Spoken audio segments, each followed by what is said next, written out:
So these are the parents of Ernest Hemingway, Clarence and Grace. And they endowed Ernest Hemingway with many things, good and bad. Yes.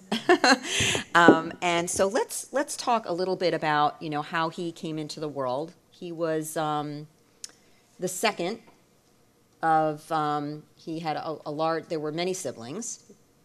Take away.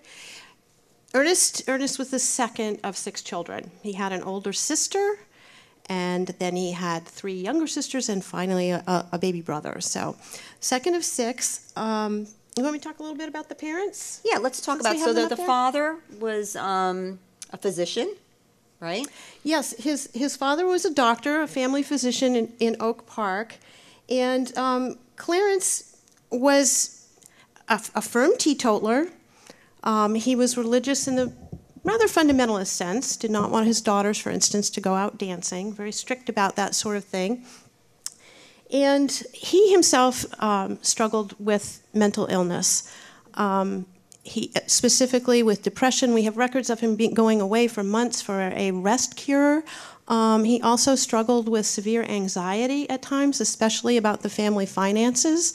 Of course, it's always a little bit realistic to be worried about family finances, but Clarence was kind of over the top in that area.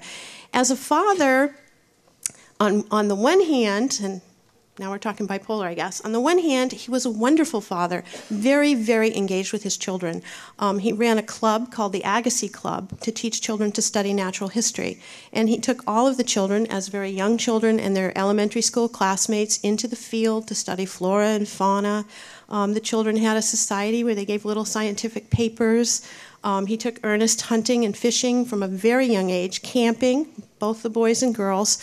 Obviously, you can see in Hemingway's life and work how much he loved the hunting and fishing aspect of it.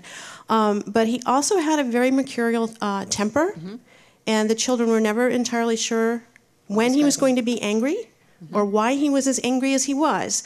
And he could punish them physically.